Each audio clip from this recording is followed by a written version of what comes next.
Capítulo 8. Controle do apetite. O primeiro pecado foi a falta de domínio próprio. Adão e Eva no Éden eram nobres em estatura e perfeitos em simetria e beleza. Estavam sem pecado e em perfeita saúde. Que contraste com a raça humana agora! A beleza perdeu-se. A saúde perfeita é desconhecida. Por toda parte vemos doenças, deformidade e imbecilidade. Perguntei a causa desta extraordinária degenerência e minha atenção foi chamada para o Éden. A maravilhosa Eva foi induzida pela serpente a comer da única árvore que lhes fora ordenado por Deus não comessem, nem mesmo nela tocassem, para que não morressem. Eva tinha tudo para ser feliz. Estava cercada de toda a variedade de frutos. Contudo, o fruto da árvore proibida pareceu-lhe mais desejável do que os frutos de todas as árvores do jardim de que ela podia comer livremente. Foi intemperante em seus desejos. Comeu, e por sua influência seu marido comeu também, e a maldição recaiu sobre ambos. E por causa do pecado deles, a terra foi também amaldiçoada. E desde a queda, a intemperança tem existido sob quase todas as formas. O apetite tem controlado a razão. A família humana tem adotado uma conduta de desobediência e, como Eva, tem sido induzida por Satanás a desrespeitar as proibições de Deus, iludindo-se com a suposição de que as consequências não seriam tão terríveis como se inferira. A família humana tem violado as leis da saúde, chegando ao excesso em quase todas as coisas. As enfermidades têm estado a progredir firmemente. A causa tem se seguido o efeito. Os dias de Noé e os nossos dias. Jesus, assentado no Monte das Oliveiras, deu a seus discípulos instruções concernentes aos dias que deviam preceder sua vinda. Pois assim como foi nos dias de Noé, também será a vinda do Filho do Homem. Porquanto, assim como nos dias anteriores ao dilúvio, comiam e bebiam, casavam e davam-se em casamento, até o dia em que Noé entrou na arca, e não perceberam, senão quando veio o dilúvio e os levou a todos, assim será também a vinda do Filho do Homem. Os mesmos pecados que trouxeram juízos sobre o mundo nos dias de Noé existem em nossos dias. Homens e mulheres levam os seus hábitos no comer e beber a tais extremos que terminam em glutonaria e bebedice. Este predominante pecado, a condescendência para com o apetite pervertido, inflamou as paixões dos homens nos dias de Noé e levaram à generalizada corrupção. Violência e pecado alcançaram o céu. Esta contaminação moral foi finalmente varrida da terra por meio do dilúvio. Os mesmos pecados de glutonaria e embriaguez emboltaram a sensibilidade moral dos habitantes de Sodoma, a ponto de parecer que o crime fosse o prazer de homens e mulheres da ímpia cidade. Cristo assim adverte o mundo. O mesmo aconteceu nos dias de Ló. Comiam, bebiam, compravam, vendiam, plantavam e edificavam. Mas no dia em que Ló saiu de Sodoma, choveu do céu fogo e enxofre e destruiu a todos. Assim será no dia em que o Filho do Homem se manifestar. Cristo nos deixou aqui uma importantíssima lição. Ele queria colocar perante nós o perigo de tornar nossos hábitos de comer e beber coisa suprema. Ele apresenta o resultado da não contida tolerância para com o apetite. As faculdades morais são debilitadas, de modo que o pecado não parece ser o que é. O crime é considerado levianamente e as paixões controlam a mente, até que os bons princípios e bons impulsos são erradicados, e Deus é blasfemado. Tudo isto é o resultado de comer e beber em excesso. Esta é a própria condição daquilo que Cristo disse existiria por ocasião de sua segunda vinda. O Salvador nos apresenta alguma coisa mais elevada por que lutar, do que meramente o que comeremos, o que beberemos ou com que nos vestiremos. Comer, beber e vestir-se são levados a tais excessos que se tornam crime. Estão entre os assinalados pecados dos últimos dias e constituem um sinal da breve volta de Cristo. Tempo, dinheiro e força, que pertencem ao Senhor, mas que Ele confia a nós, são gastos em superfluidade no vestir e em luxos do apetite pervertido, que diminuem a vitalidade e trazem sofrimento e ruína. É impossível podermos apresentar a Deus nosso corpo como sacrifício vivo, quando o aviltamos de contínuo com corrupção e enfermidade, em virtude de nossa própria pecaminosa condescendência. Uma das mais fortes tentações que o homem tende a enfrentar é em relação ao apetite. No princípio, Deus fez o homem reto. Ele foi criado com perfeito equilíbrio mental, sendo plena e harmoniosamente desenvolvidos o tamanho e a força de todos os seus órgãos. Mas pela sedução do astucioso inimigo, a proibição de Deus foi desrespeitada e as leis da natureza exercitaram sua plena penalidade. Desde que se rendeu pela primeira vez ao apetite, tem a humanidade aumentado cada vez mais a tolerância para consigo mesma, de maneira que a saúde tem sido sacrificada no altar do apetite. Os habitantes do mundo antediluviano eram intemperantes no comer e beber. Alimentavam-se de carne, embora Deus ainda não houvesse dado ao homem qualquer permissão para ingerir alimento animal. Eles comiam e bebiam até que seu depravado apetite não conhecesse limites, e tornaram-se tão corrompidos que Deus não mais os pôde suportar. O copo de sua iniquidade estava cheio, e ele purificou a terra de sua contaminação moral por meio de um dilúvio. Sodoma e Gomorra. Ao se multiplicarem os homens sobre a terra após o dilúvio, de novo se esqueceram de Deus e corromperam seus caminhos perante ele. Aumentou a intemperança em toda forma, até que quase o mundo todo estava entregue à sua influência. Cidades inteiras tinham sido varridas da face da terra por causa de degradantes crimes e revoltante iniquidade que os fizeram uma mancha sobre o aprazível campo das obras que Deus criara. A satisfação ao apetite antinatural conduziu aos pecados que acarretaram a destruição de Sodoma e Gomorra. Deus atribuiu a queda de Babilônia à sua glutonaria e embriaguez. A condescendência para com o apetite e as paixões fora o fundamento de todos os seus pecados. Esaú vencido pelo apetite. Esaú, seduzido por um prato favorito, sacrificou sua primogenitura para satisfazer ao apetite. Satisfeito seu luxurioso apetite, viu a loucura que cometera, mas não achou lugar para arrependimento, embora o tivesse buscado com diligência e com lágrimas. Muitíssimos há que são como Esaú.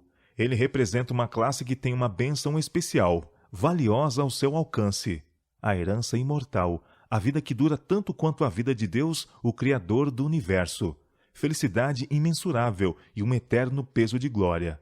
Mas que tem de tal maneira mostrado complacência para com apetite, paixões e inclinações, que o seu poder de discernir e apreciar o valor das coisas eternas está enfraquecido. Esaú teve um desejo forte, especial, por uma determinada espécie de alimento, e por tanto tempo estava habituado a satisfazer o eu, que não sentiu qualquer necessidade de fugir do prato tentador e cobiçado. Sobre ele pensou, nenhum esforço especial fazendo para restringir o apetite, até que o poder do apetite sobrepôs-se a qualquer outra consideração e controlou-o, imaginando ele que sofreria grande prejuízo, até mesmo a morte, se não conseguisse esse determinado prato. Quanto mais nele pensava, mais seu desejo era fortalecido, até que sua primogenitura, que era coisa sagrada, perdeu para ele seu valor e santidade. O desejo de Israel por carne. Quando Deus de Israel tirou seu povo do Egito, privou-os de alimento cárneo, em grande medida, mas deu-lhes pão do céu e água da dura rocha.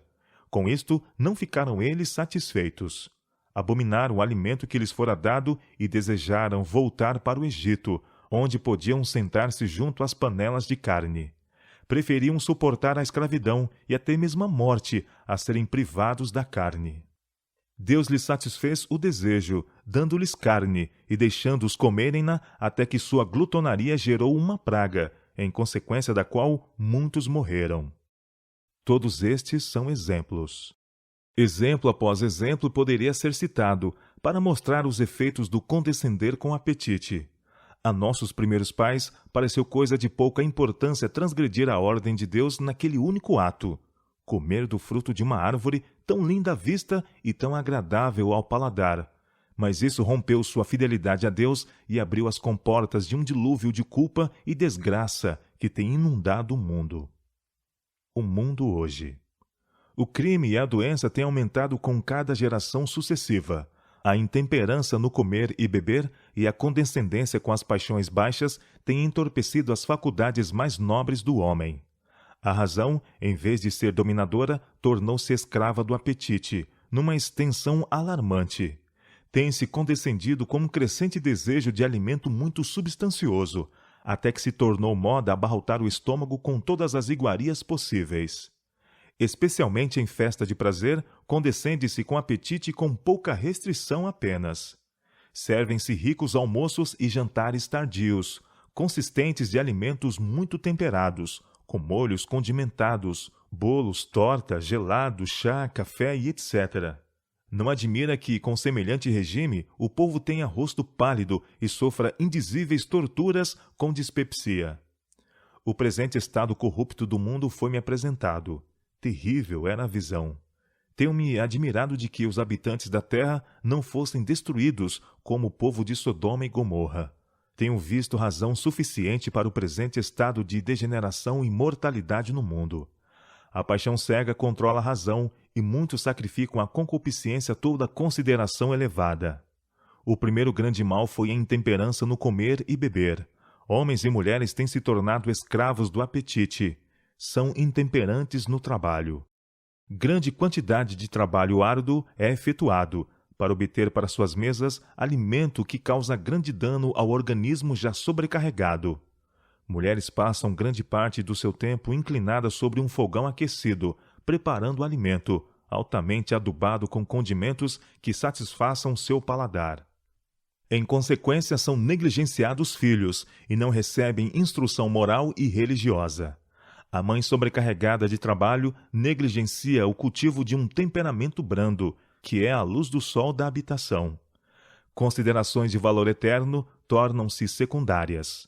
Todo o tempo tem de ser empregado no preparo dessas coisas, para a satisfação do apetite, coisas que arruinam a saúde, azedam o temperamento e embotam as faculdades de raciocínio. Por toda parte deparamos com a intemperança. Vemo-la nos carros, nos vapores e onde quer que vamos. E devemos perguntar a nós mesmos que estamos fazendo para salvar almas das garras do tentador. Satanás está constantemente alerta para submeter a raça humana inteiramente ao seu controle. Seu mais forte poder sobre o homem exerce-se através do apetite, e este procura ele estimular de todos os modos possíveis. Todos os estimulantes artificiais são nocivos e cultivam o desejo de beber. Como poderemos esclarecer o povo e evitar os terríveis males que resultam do uso dessas coisas? Temos feito tudo o que podíamos nesta questão? Adorando junto ao altar do apetite pervertido. Deus concedeu a este povo grande luz. Todavia, não nos achamos além do alcance da tentação. Quem dentre nós está buscando o auxílio dos deuses de Ecrom? Considerai este quadro, não pintado pela imaginação.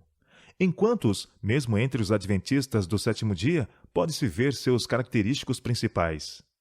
Um inválido, aparentemente muito consciencioso, todavia supersticioso e presumido, confessa francamente seu desprezo pelas leis da saúde e da vida que a misericórdia divina nos levou a aceitar como um povo. Sua comida precisa ser preparada de maneira a satisfazer seus mórbidos, ardentes desejos. De preferência, assentar-se a uma mesa em que se ofereça comida saudável favorecerá os restaurantes, porque aí pode satisfazer sem restrições o apetite. Fluente advogado da temperança, desconsidera-lhe os princípios fundamentais. Quer alívio, mas recusa-se a obtê-lo à custa de abnegação. Esse homem está adorando no altar do apetite pervertido. É um idólatra. As faculdades que, santificadas e enobrecidas, poderiam ser empregadas para a honra de Deus, são enfraquecidas e tornadas de pouco préstimo. Um temperamento irritável, cérebro confuso e nervos desenfreados, eis alguns dos resultados de sua desconsideração para com as leis naturais. Esse homem é ineficiente, não se pode confiar nele. A vitória de Cristo em nosso favor. No deserto da tentação, Cristo defrontou as grandes tentações principais que assaltariam os homens. Ali enfrentou sozinho o inimigo astuto e sutil, vencendo-o. A primeira grande tentação teve que ver com o apetite, a segunda com a presunção, a terceira com o amor do mundo. Satanás tem vencido seus milhares, tentando-os a condescender com apetite. Mediante a satisfação do paladar, o sistema nervoso torna-se excitado e debilita-se o poder do cérebro. tornando-se impossível pensar calma e racionalmente. Desequilibra-se a mente. Suas mais nobres e elevadas faculdades são pervertidas, servindo à concupiscência animal, e desprezam-se os interesses eternos e sagrados. Alcançando este objetivo, Satanás pode vir com suas outras duas tentações principais e encontrar pronto acesso.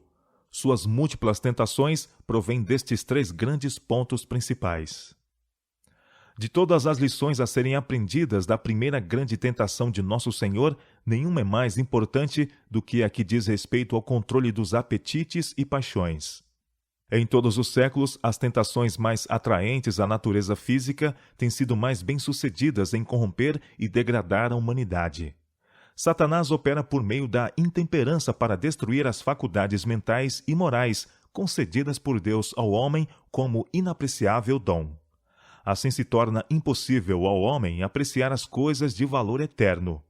Através de condescendências sensuais, busca ele apagar na alma todo traço de semelhança com Deus. As irrefreadas satisfações da inclinação natural e a consequente enfermidade e degradação que existiam ao tempo do primeiro advento de Cristo dominarão de novo, com intensidade agravada, antes de sua segunda vinda. Cristo declara que as condições do mundo serão como nos dias anteriores ao dilúvio, e como em Sodoma e Gomorra. Todas as imaginações dos pensamentos do coração serão más continuamente. Vivemos mesmo ao limiar daquele terrível tempo, e a nós convém a lição do jejum do Salvador. Unicamente pela inexprimível angústia suportada por Cristo podemos avaliar o mal da irrefreada satisfação própria. Seu exemplo nos declara que nossa única esperança de vida eterna é manter os apetites e paixões sob sujeição à vontade de Deus. Olhai para o Salvador. Em nossa própria força, é-nos impossível escapar aos clamores de nossa natureza caída.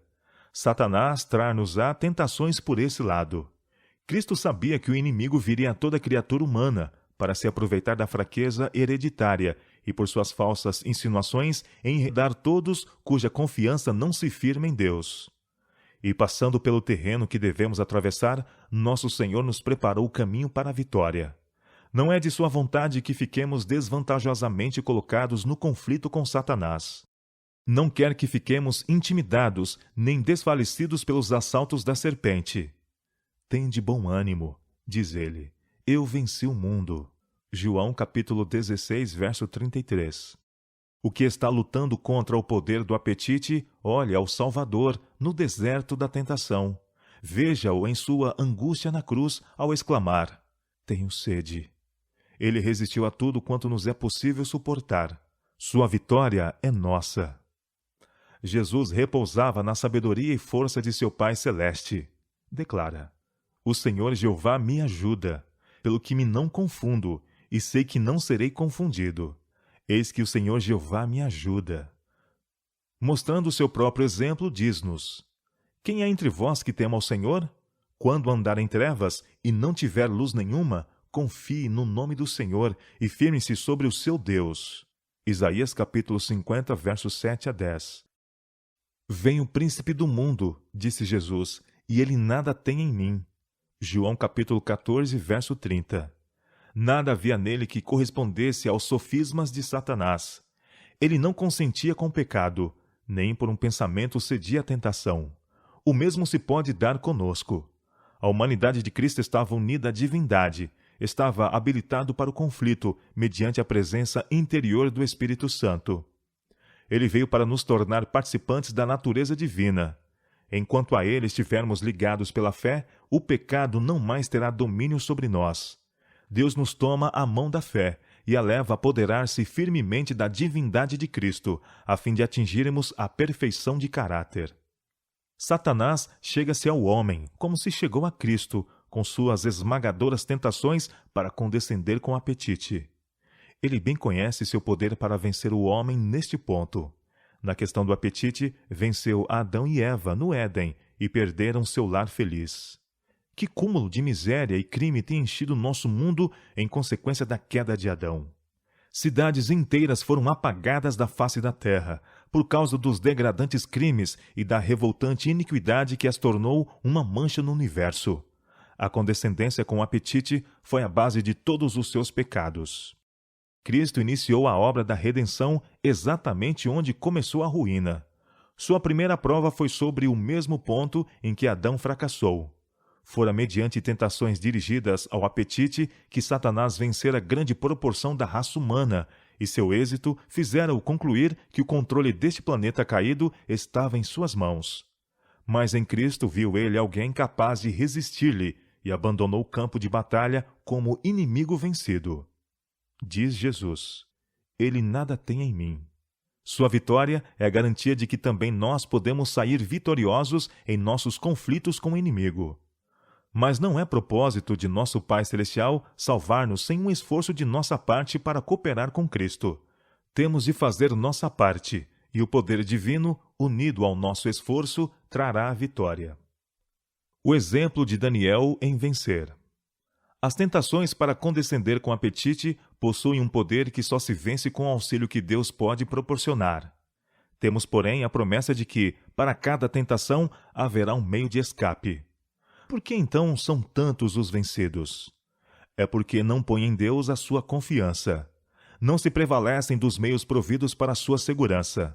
As desculpas apresentadas para a satisfação do apetite pervertido não são, pois, de nenhum peso perante Deus.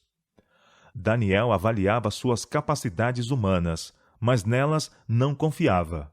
Sua confiança estava na força que Deus prometeu a todos os que forem ter com ele em humilde dependência, contando inteiramente com seu poder. Ele propôs em seu coração não se contaminar com a porção do manjar do rei, nem com o vinho que ele bebia, pois sabia que semelhante regime não lhe fortaleceria as faculdades físicas, nem aumentaria sua capacidade mental. Não usava vinho, nem qualquer outro estimulante artificial. Não fazia coisa alguma que lhe entorpecesse a mente, e Deus lhe deu conhecimento e inteligência em todas as letras e sabedoria, e também entendimento em toda a visão e sonhos. Os pais de Daniel educaram-no, em sua infância, em hábitos de estrita temperança. Haviam-lhe ensinado que devia conformar-se com as leis da natureza em todos os seus hábitos, que seu comer e beber tinham influência direta sobre sua natureza física, mental e moral, e que ele era responsável a Deus por suas capacidades, pois considerava todas como dom de Deus e não devia, por qualquer procedimento, atrofiá-las ou mutilá-las. Em resultado deste ensino, em sua mente exaltava a lei de Deus e reverenciava-a no coração. Durante os primeiros anos de seu cativeiro, passou Daniel por uma prova severa, que o devia familiarizar com a grandeza da corte, com a hipocrisia e o paganismo. Estranha escola, com efeito para prepará-lo para uma vida de sobriedade, diligência e fidelidade. E todavia viveu incorrupto pela atmosfera do mal de que se achava circundado. A experiência de Daniel e seus jovens companheiros ilustra os benefícios que podem provir de um regime abstêmio e mostra o que Deus fará em favor dos que com ele cooperam na purificação e enobrecimento da alma. Eram eles uma honra a Deus e uma viva e brilhante luz na corte de Babilônia. Nesta história ouvimos a voz de Deus dirigindo-se a nós individualmente, ordenando-nos que reunamos todos os preciosos raios de luz sobre este assunto da temperança cristã e nos coloquemos na devida relação para com as leis da saúde. Que seria se Daniel e seus companheiros se tivessem comprometido com aqueles funcionários pagãos e tivessem cedido à pressão do momento, comendo e bebendo como era costumeiro entre os babilônios? Esse único exemplo de desvio do princípio ter-lhes-ia enfraquecido o senso da justiça e sua aversão ao mal. A condescendência com o apetite teria implicado no sacrifício do vigor físico, da clareza do intelecto e do poder espiritual. Um só passo errado provavelmente teria levado a outros, até que, cortada a sua ligação com o céu, tivessem sido arrebatados pela tentação. Nosso dever cristão. Quando reconhecemos as ordens de Deus, vemos que Ele requer que sejamos temperantes em todas as coisas. A finalidade de nossa criação é glorificarmos a Deus em nosso corpo e nosso espírito, que a Ele pertencem. Como podemos fazer isso se condescendemos com apetite para prejuízo das faculdades físicas e morais? Deus requer que apresentemos nosso corpo em sacrifício vivo. É-nos, pois, imposto o dever de preservar esse corpo na melhor condição de saúde, a fim de que possamos cumprir o que ele de nós requer. Portanto, quer comais, quer bebais, ou façais outra qualquer coisa, fazei tudo para a glória de Deus. Escreve o apóstolo Paulo: Não sabeis vós que os que correm no estádio, todos na verdade correm, mas um só leva o prêmio? Correi de tal maneira que o alcanceis, e todo aquele que luta de tudo se abstém. Eles o fazem para alcançar uma coroa corruptível. Nós, porém, uma incorruptível. Pois eu assim corro, não como a coisa incerta. Assim combato, não como batendo no ar. Antes, subjugo meu corpo e o reduzo à servidão, para que, pregando a outros, eu mesmo não venha de alguma maneira a ficar reprovado. 1 Coríntios capítulo 9, versos 24 a 27. Há neste mundo muitos que condescendem com hábitos perniciosos. O apetite é a lei que os governa, e por causa de seus hábitos errôneos, o senso moral é embotado, e o poder de discernir as coisas sagradas é em grande parte destruído. Mas é necessário que os cristãos sejam estritamente temperantes. Devem colocar alto a norma. A temperança no comer, beber e vestir é essencial. Devemos dominar o princípio, em vez do apetite ou da fantasia. Os que comem demais, ou cujo alimento é de qualidade objetável, são facilmente levados à dissipação, e há muitas concupiscências loucas e nocivas que submergem os homens na perdição e ruína. 1 Timóteo capítulo 6, verso 9. Os cooperadores de Deus devem usar cada jota de sua influência para animar a propagação dos princípios da verdadeira temperança. Significa muito ser fiel a Deus. Ele tem reivindicações sobre todos os que se empenham em seu serviço. Deseja que espírito e corpo sejam preservados na melhor condição de saúde, cada faculdade e dom sob controle divino, e tão vigorosos como os possam tornar os hábitos de estrita temperança. Estamos sob obrigação a Deus para nos consagrar sem reservas a Ele, corpo e alma, considerando todas as faculdades como dons por Ele confiados para serem empregados em seu serviço. Todas as nossas energias e capacidades devem ser constantemente fortalecidas e aperfeiçoadas durante este período de graça. Unicamente os que apreciam estes princípios e foram educados no sentido de cuidarem de seu corpo inteligentemente e no temor de Deus, devem ser escolhidos para assumirem responsabilidades nesta obra. Os que estão na verdade há muito tempo, mas não sabem distinguir entre os puros princípios de justiça e os princípios do mal, cuja compreensão com respeito à justiça, misericórdia e amor de Deus é obscura, devem ser aliviados de responsabilidades. Toda a igreja precisa de um testemunho claro, vigoroso, dando à trombeta um sonido certo. Se pudermos despertar as sensibilidades morais de nosso povo em relação ao assunto da temperança, grande vitória será alcançada. A temperança em todas as coisas desta vida deve ser ensinada e praticada.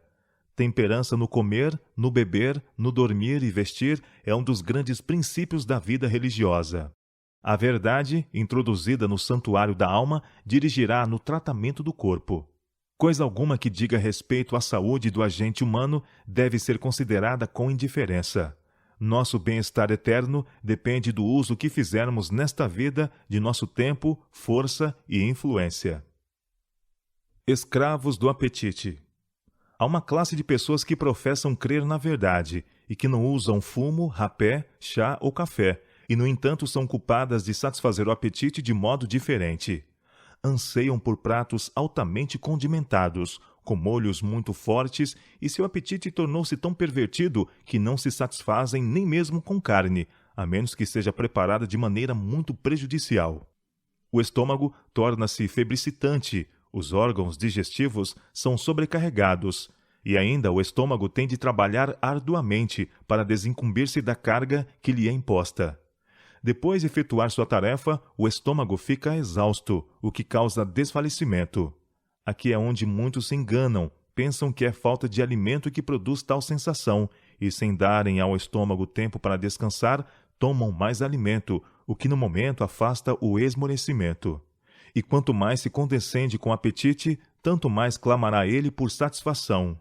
Esse desfalecimento é, em geral, o resultado de comer carne e comê-la frequentemente e em excesso.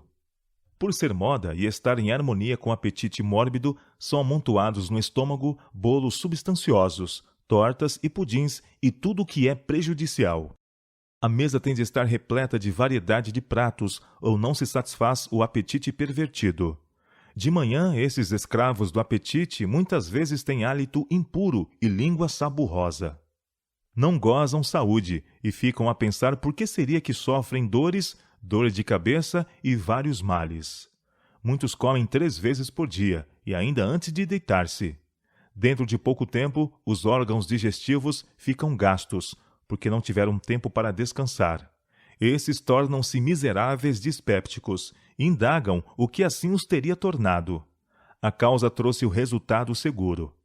Não se deve jamais tomar a segunda refeição antes que o estômago tenha tido tempo para descansar do trabalho de digerir a refeição anterior. Se quiser tomar uma terceira refeição, seja então leve e várias horas antes do deitar. Muitos são tão devotados à intemperança que, sob consideração nenhuma, mudam seu procedimento de condescender com a glutonaria.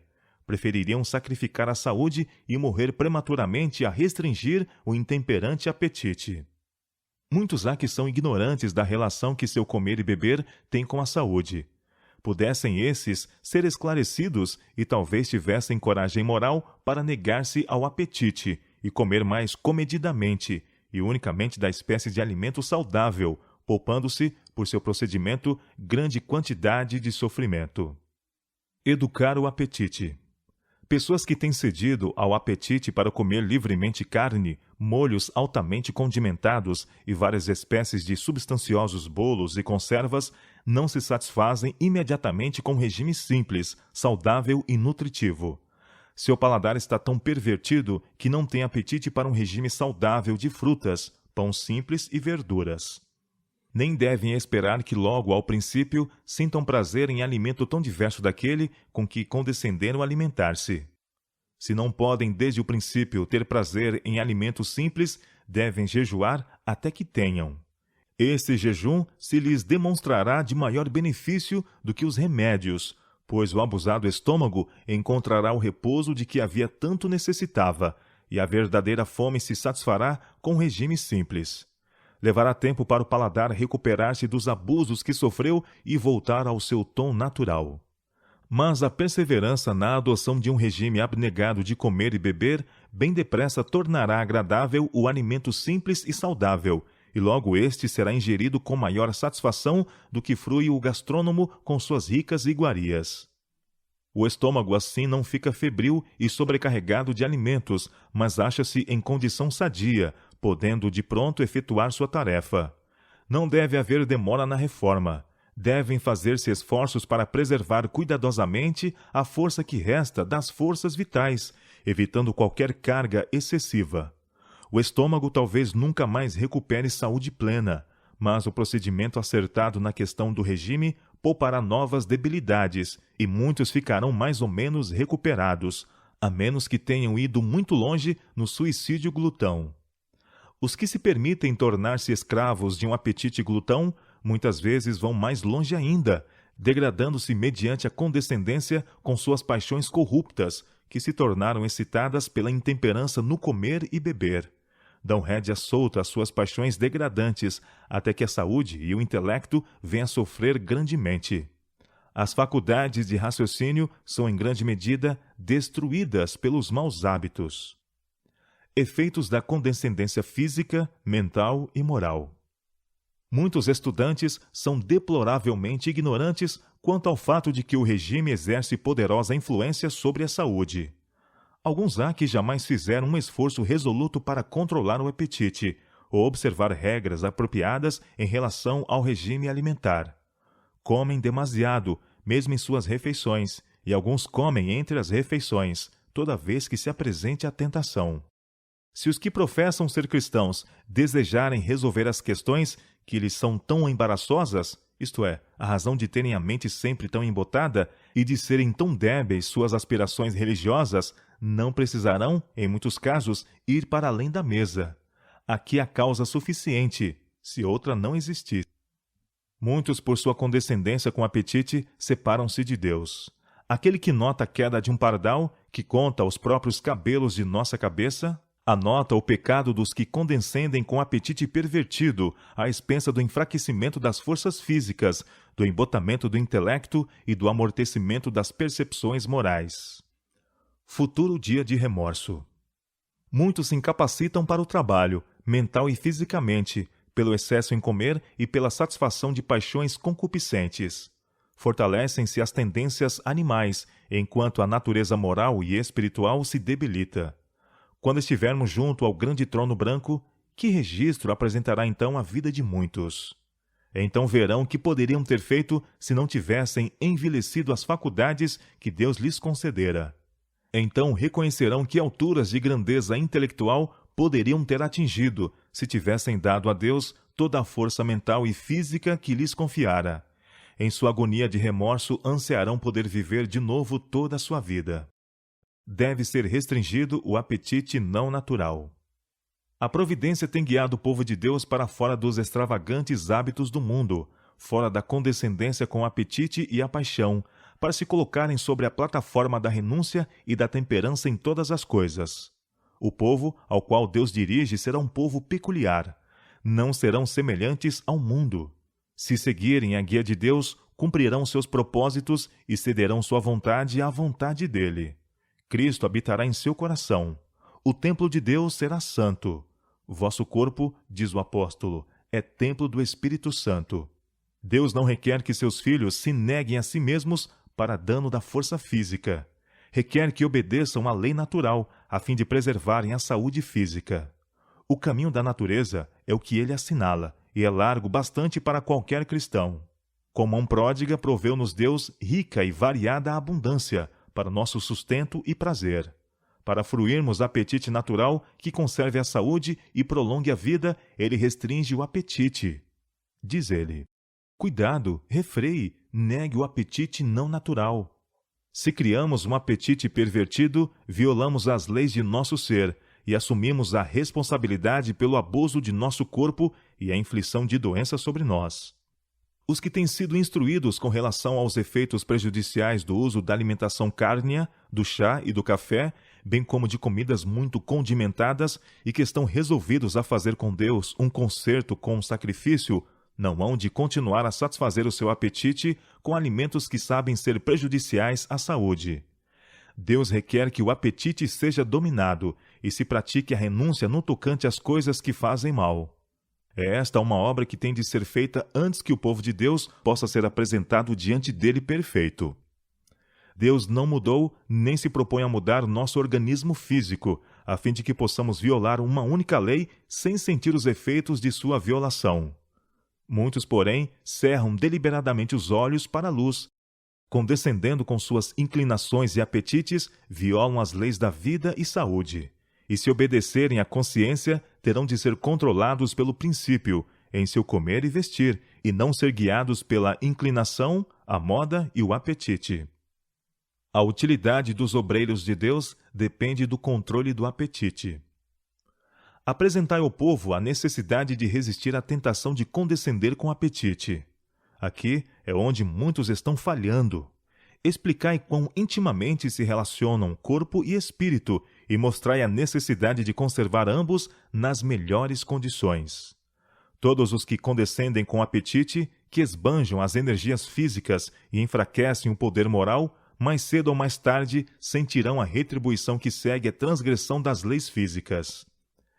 Cristo deu a vida para adquirir a redenção ao pecador. O Redentor do mundo sabia que a condescendência com o apetite estava acarretando a debilidade física e embotando as faculdades perceptivas, de modo que as coisas sagradas e eternas não podiam ser discernidas. Sabia ele que a condescendência consigo mesmo estava pervertendo as faculdades morais e que a grande necessidade do homem era a conversão, do coração, espírito e alma, da vida de condescendência própria para outra de abnegação e sacrifício. Queira o Senhor ajudar-vos, como servo seu, a apelar para os pastores e despertar as igrejas adormecidas. Estejam em harmonia vossos labores como médico e pastor. Para isso é que são estabelecidos nossos sanatórios, para pregar a verdade da verdadeira temperança. Como um povo, temos de reformar-nos, e especialmente os pastores e professores da palavra carecem de reformar-se. Sou instruída a dizer a nossos pastores e aos presidentes de nossas associações: vossa utilidade como obreiros de Deus na obra de recuperar almas a perecer depende muito de vosso êxito em vencer o apetite. Vencei o desejo de satisfazer ao apetite, e se isto fizerdes, vossas paixões serão controladas facilmente. Serão então mais fortes vossas faculdades mentais e morais. Eles o venceram pelo sangue do Cordeiro e pela palavra do seu testemunho. Apelo a um coobreiro. O Senhor vos escolheu para fazerdes a sua obra, e se trabalhardes cuidadosamente, prudentemente, e puserdes vossos hábitos de comer em estrito controle de conhecimento e da razão, tereis muito mais horas agradáveis e confortáveis do que se agirdes imprudentemente. Aplicai os freios, ponde sob estrita guarda vosso apetite, e então deixai-vos nas mãos de Deus. Prolongai vossa vida pela cuidadosa supervisão de vós mesmos. A abstinência aumenta o vigor. Os homens que se empenham em dar ao mundo a última mensagem de advertência, mensagem destinada a decidir o destino das almas, devem, em sua própria vida, fazer uma aplicação prática das verdades que pregam aos outros. Devem ser exemplos ao povo em seu comer e beber e em sua casta conversa e comportamento. A glutonaria, a condescendência com as paixões baixas e pecados ofensivos são por muitos professos representantes de Cristo através do mundo ocultados sob as vestes da santidade. Há homens de excelentes habilidades naturais cujo trabalho não realiza a metade do que poderia realizar se fossem temperantes em todas as coisas. A condescendência com apetite e paixão embota a mente, diminui a força física e enfraquece o poder moral. Seus pensamentos não são claros, suas palavras não são proferidas com poder, não são vitalizadas pelo Espírito de Deus, de modo que alcancem o coração dos ouvintes. Como nossos primeiros pais perderam o Éden por causa da condescendência com apetite, nossa única esperança de recuperar o Éden está na firme negação do apetite e da paixão. A abstinência no regime e o controle de todas as paixões preservará o intelecto e dará vigor mental e moral, habilitando os homens a colocarem todas as suas propensões sob o controle das faculdades mais elevadas e a discernir entre o direito e o errado, entre o sagrado e o comum. Todos os que têm uma verdadeira intuição do sacrifício feito por Cristo, ao deixar seu lar no céu, para vir a este mundo, a fim de que pudesse, por sua própria vida, mostrar ao homem como resistir à tentação, prazerosamente se negarão a si mesmos, escolhendo ser participantes de Cristo em seus sofrimentos. O temor do Senhor é o princípio da sabedoria. Os que vencem, como Cristo venceu, precisarão guardar-se constantemente contra as tentações de Satanás. O apetite e as paixões devem ser refreados e postos sob o controle de uma consciência esclarecida, para que o intelecto possa ficar equilibrado, as faculdades perceptivas claras, de modo que as operações de Satanás e suas ciladas não sejam interpretadas como sendo a providência de Deus. Muitos desejam a recompensa final e a vitória que hão de ser dadas aos vencedores, mas não estão dispostos a suportar a labuta, privações e a negação de si mesmos, como fez seu Redentor. É unicamente pela obediência e contínuo esforço que seremos vencedores como Cristo venceu. O dominador poder do apetite demonstrar-se-á a ruína de milhares. Quando se houvessem vencido neste ponto, teriam tido poder moral para alcançar a vitória sobre todas as outras tentações de Satanás. Mas os que são escravos do apetite falharão em aperfeiçoar um caráter cristão. A contínua transgressão do homem por 6.000 anos trouxe como seus frutos doença, dor e morte. E ao nos aproximarmos do fim do tempo, as tentações de Satanás para condescendermos com o apetite serão mais poderosas e mais difíceis de ser vencidas. Relação dos hábitos para com a santificação. É impossível a quem quer que seja fruir a bênção da santificação enquanto for egoísta e glutão. Estes gemem sob um peso de enfermidades por causa dos maus hábitos em comer e beber, que fazem violência às leis da vida e saúde. Muitos estão enfraquecendo seus órgãos digestivos pela condescendência com o apetite pervertido. mas o persistir nos maus hábitos de comer e beber, em excesso, debilitará todas as funções do corpo. Que essas pessoas debilitadas considerem o que poderiam ter sido se tivessem vivido temperantemente e promovido a saúde em vez de abusar dela. Na satisfação do apetite pervertido e da paixão, mesmo os professos cristãos mutilam a natureza em sua obra e diminuem a força física, mental e moral. Alguns que isto estão fazendo afirmam ser consagrados a Deus, mas tal afirmação não tem base. O filho honrará o pai, e o servo ao seu senhor. E se eu sou pai, onde está minha honra? E se eu sou senhor, onde está o meu temor? Diz o Senhor dos exércitos a vós, ó sacerdotes, que desprezais o meu nome e dissestes: em que desprezamos nós o teu nome? Ofereceis sobre meu altar pão imundo, e dizeis: em que te havemos profanado? Nisto que me dizeis: a mesa do Senhor é desprezível. Porque quando trazeis animal cego para o sacrificardes, não faz mal. E quando ofereceis o coxo ou o enfermo, não faz mal. Ora, apresenta-o ao teu príncipe. Terá ele agrado em ti? Ou aceitará ele a tua pessoa? Diz o Senhor dos exércitos. Agora, pois, suplicai o favor de Deus, e ele terá piedade de nós. Isto veio da vossa mão. Aceitará ele a vossa pessoa? Diz o Senhor dos exércitos. Demos cuidadosa atenção a estas advertências e repreensões. Embora dirigidas ao Israel antigo, não menos são aplicáveis ao povo de Deus de hoje.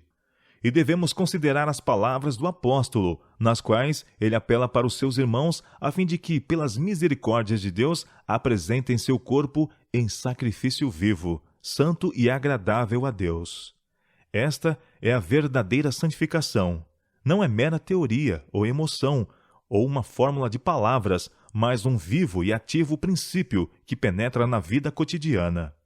Requer que nossos hábitos de comer, beber e vestir sejam de modo que facultem a preservação da saúde física, mental e moral, a fim de que possamos apresentar ao Senhor nosso corpo, não como oferta corrompida por hábitos errados, mas sacrifício vivo, santo e agradável a Deus. Que ninguém que professe piedade considere com indiferença a saúde do corpo, e se lisonjeie pensando não ser pecado a intemperança e não afetar sua espiritualidade. Existe íntima afinidade entre a natureza física e a moral. Requer-se decisão de caráter. Negar o apetite requer decisão de caráter. Por falta dessa decisão, multidões se arruinam. Fracos, maleáveis, fáceis de ser guiados, muitos homens e mulheres fracassam completamente quanto a tornar-se aquilo que Deus deseja que sejam. Os que são destituídos de decisão de caráter não podem ter êxito na tarefa diária de vencer. O mundo está cheio de homens e mulheres embrutecidos, intemperantes e débeis mentais, e quão difícil lhes é tornarem-se cristãos genuínos. Que diz o grande médico missionário? Se alguém quiser vir após mim, renuncie-se a si mesmo, tome sobre si a sua cruz e siga-me. É obra de Satanás tentar os homens a tentar seus semelhantes. Ele se esforça por induzir os homens a serem cobreiros seus em sua obra de destruição. Esforça-se por levá-los a entregar-se tão cabalmente à condescendência com apetite e às excitantes diversões e loucuras que a natureza humana anseia, mas que a palavra de Deus proíbe decididamente, que podem ser postos na categoria de seus auxiliares, a trabalhar com ele a fim de destruir a imagem de Deus no homem. Pelas fortes tentações de principados e potestades, muitos são enredados. Escravos do capricho do apetite, tornam-se embrutecidos e degradados. Ou não sabeis que o vosso corpo é o templo do Espírito Santo, que habita em vós, proveniente de Deus, e que não sois de vós mesmos? Porque fostes comprados por bom preço, glorificai, pois, a Deus no vosso corpo e no vosso espírito, os quais pertencem a Deus. Os que têm a constante intuição de se acharem nesta relação para com Deus não colocarão no estômago alimento que agrade o apetite, mas faça mal aos órgãos digestivos. Não arruinarão a propriedade de Deus condescendendo com hábitos impróprios de comer, beber ou vestir.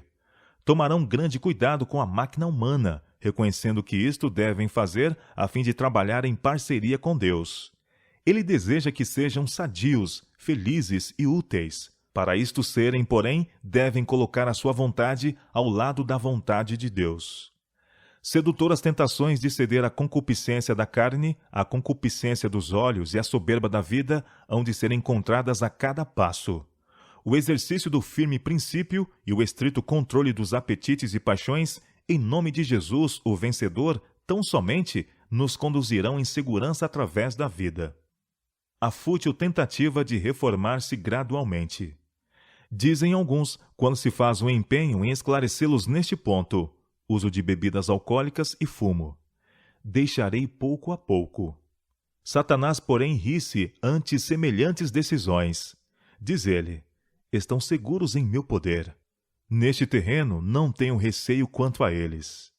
Ele sabe, porém, que não tem poder sobre o homem, que quando os pecadores o incitam, tem coragem moral para dizer positiva e categoricamente: não. Semelhante pessoa despediu a companhia do maligno, e enquanto se apega a Cristo, está seguro. Acha-se onde anjos celestiais se podem comunicar com ele, concedendo-lhe poder moral para vencer. O apelo de Pedro. O apóstolo Pedro compreendia a relação entre a mente e o corpo, e ergueu a voz em advertência aos seus irmãos. Amados, peço-vos como a peregrinos e forasteiros, que vos abstenhais das concupiscências carnais que combatem contra a alma. Muitos consideram este texto como advertência contra a licenciosidade tão somente. Tem, porém, sentido mais amplo. Proíbe toda a satisfação prejudicial do apetite ou paixão. Todo apetite pervertido torna-se uma concupiscência que combate contra a alma. O apetite foi-nos dado para um bom propósito, não para tornar-se ministro da morte mediante a sua perversão, degenerando assim nas concupiscências que combatem contra a alma. A força da tentação para condescender com o apetite só pode ser medida pela inexpressível angústia de nosso Redentor naquele longo jejum no deserto. Sabia ele que a condescendência com o apetite pervertido de tal modo embotaria as percepções do homem que não discerniria as coisas sagradas. Adão caiu pela condescendência com o apetite. Cristo venceu pela negação do apetite. E nossa única esperança de reaver o Éden está no firme domínio próprio. Se o poder da condescendência com o apetite era tão forte sobre os homens que, para lhe quebrar as garras, o divino Filho de Deus, em favor do homem, teve de suportar um jejum de quase 6 semanas, que tarefa se depara ao cristão? Entretanto, por grande que seja a luta, ele pode vencer. Pelo auxílio daquele poder divino que resistiu às mais ferozes tentações que Satanás podia inventar, ele também pode ter inteiro êxito em sua guerra contra o mal e poderá, no final, ter na fronte a coroa do vencedor no reino de Deus. Pelo poder da vontade e a graça de Deus. Pelo apetite, Satanás controla a mente e o ser todo. Milhares que poderiam ter vivido passaram para o túmulo como destroços físicos, mentais e morais, porque sacrificaram todas as suas faculdades à condescendência com o apetite. É hoje muito maior do que era várias gerações atrás a necessidade dos homens desta geração de chamar em seu auxílio o poder da vontade, fortalecido pela graça de Deus, a fim de resistir às tentações de Satanás e opor-se à menor condescendência com o apetite pervertido. Mas a geração atual tem menos poder de domínio próprio do que tinham os que viviam naquele tempo. Poucos são os que têm força moral para resistir à tentação, especialmente quanto ao apetite, e para praticar a renúncia. Para alguns, é demasiado forte para ser resistida a tentação de ver outros tomarem a terceira refeição, e imaginam estar com fome quando essa sensação não é um pedido do estômago para se alimentar, mas um desejo da mente que não foi fortalecida mediante princípio firme e disciplinada na negação própria. Os muros do domínio próprio e da restrição própria em nenhum caso devem ser enfraquecidos e derrubados. Paulo, o apóstolo aos gentios, diz: subjugo meu corpo e o reduzo à servidão, para que, pregando a outros, eu mesmo não venha de alguma maneira a ficar reprovado. Os que não vencem em coisas pequeninas não terão poder moral para resistir às tentações maiores. Considerai cuidadosamente vosso regime. Estudai das causas para os efeitos. Cultivai o domínio de vós mesmos. Mantende o apetite sob o domínio da razão. Nunca abuseis do estômago, comendo excessivamente, mas não vos priveis da comida saudável e saborosa que a saúde exige. Em vossa associação com incrédulos, não vos permitais desviar-vos dos retos princípios. Se vos sentais à sua mesa, comei temperantemente, e só de alimento que não confunda a mente. Guardai-vos da intemperança. Não podeis enfraquecer vossas faculdades mentais ou físicas, sem vos tornardes incapazes para discernir as coisas espirituais. Conservai a mente em tal estado que Deus possa impressioná-la com as preciosas verdades de sua palavra. Questão de coragem moral. Alguns de vós parecem desejar que alguém lhes diga quanto devem comer. Não deveria ser assim. Cumpre-nos proceder de um ponto de vista moral e religioso. Devemos ser temperantes em tudo, pois uma coroa incorruptível, um tesouro celeste se acha diante de nós. E agora desejo dizer a meus irmãos e irmãs que eu teria força moral para tomar uma atitude e governar-me a mim mesma. Não delegaria isto a outras pessoas. Comeis em excesso, e depois vos arrependeis e ficais a pensar no que comestes e bebestes. Comeis simplesmente o que mais convém, e ide adiante, sentindo-vos sem culpa diante do céu, sem remorsos de consciência. Não cremos na completa remoção de tentações, seja de crianças, seja de adultos. Todos nós temos diante de nós uma luta, e cumpre-nos permanecer na atitude de resistir às tentações de Satanás. E precisamos saber que possuímos em nós mesmos poder para fazer isto. É-me dada uma mensagem para vos transmitir. Comei em períodos regulares. Mediante hábitos errôneos de comer, estai-vos preparando para o sofrimento futuro. Nem sempre é seguro aceitar convites para refeições, mesmo que sejam feitos por vossos irmãos e amigos que vos desejam prodigalizar muitas espécies de pratos. Sabeis que podeis comer 2 ou 3 espécies de alimento numa refeição, sem dano para vossos órgãos digestivos. Quando sois convidados para uma refeição, evitai a muita variedade de alimento que os que fizeram um convite vos põem na frente. Isto tereis de fazer, se quiserdes ser uma sentinela fiel. Quando nos é colocado à frente alimento que, se for tomado, causaria aos órgãos digestivos horas de trabalho árduo, não devemos, se tomarmos esse alimento, culpar das consequências os que nolo põem à frente. Deus espera que decidamos por nós mesmos comer tão somente o alimento que não cause sofrimento aos órgãos digestivos. Vitória mediante Cristo. Cristo feriu a batalha no terreno do apetite e saiu vitorioso, e nós também podemos vencer, pelo poder dele recebido. Quem entrará pelas portas da cidade? Não os que declaram não poder romper com a força do apetite. Cristo resistiu ao poder daquele que nos queria prender em escravidão. Conquanto enfraquecido por seu longo jejum de 40 dias, resistiu ele à tentação, provando por esse ato que nossos casos não são sem esperança. Bem sei que não podemos alcançar sozinhos a vitória, e quão gratos devemos ser por termos um Salvador vivo, pronto e disposto para nos ajudar. Uma vida nobre e pura, uma vida vitoriosa sobre o apetite e a concupiscência, é possível a todo aquele que quiser unir a sua vontade humana, fraca e vacilante, à onipotente